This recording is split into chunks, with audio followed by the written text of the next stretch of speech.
नवरात्रि की पावन 9 रातों की यात्रा में आज हम चौथे दिन पर पहुंचे हैं, जो सृष्टि की अधिष्ठात्री देवी मां कुष्मांडा को समर्पित है। आइए आज हम उनकी दिव्य कथा में डूबे, उनके स्वरूप को समझें और उनके द्वारा प्रदान किए गए प्रकाश को अपने जीवन में आत्मसात करें। सृष्टि के प्रारंभ में चारों ओर घना अंधकार व्याप्त था। ब्रह्मांड निष्क्रिय था, सृजन की प्रतीक्षा में। इसी गहन शून्य में एक मधुर किंतु शक्तिशाली मुस्कान प्रकट हुई। यह मुस्कान थी मां कुष्मांडा की। अपनी दिव्य मुस्कान से मां कुष्मांडा ने उस अंधकार में ऊर्जा का संचार किया, जिससे अंड अर्थात ब्रह्मांड की उत्पत्ति हुई।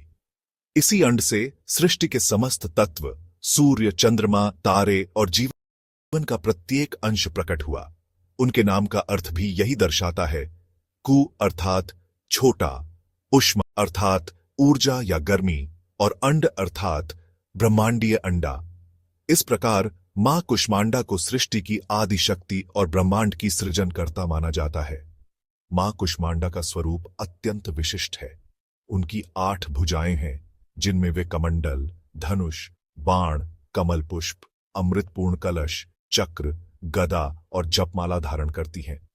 इन प्रतीकों के माध्यम से वे हमें कर्मयोग अपनाने, ज्ञान प्राप्त करने और जीवन स्थापित करने की प्रेरणा देती है। सिंह पर सवार होकर वे शक्ति और साहस की प्रतीक बनती है। का निवास सूर्यमंडल के भीतर माना जाता है और उनकी कांति सूर्य के समान दैदीप्यमान है। उनकी उपासना से भक्तों के समस्त रोग, शोक और संताप दूर होते हैं और आयु, यश, बल तथा आरोग्य की वृद्धि होती है। नवरात्रि के चौथे दिन भक्तगण मां कुष्मांडा की पूजा में विशेष भोग अर्पित करते हैं। उन्हें मालपुआ, सफेद पेठा और कुम्हाड़े, कद्दू से बने व्यंजन प्रिय हैं।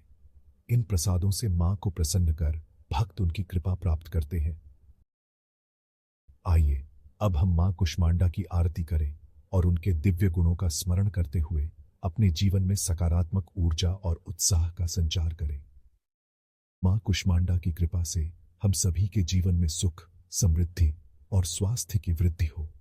उनकी मुस्कान हमें सिखाती है कि कठिन से कठिन कार्य भी मधुरता और सकारात्मकता से संपन्न किए जा सकते हैं।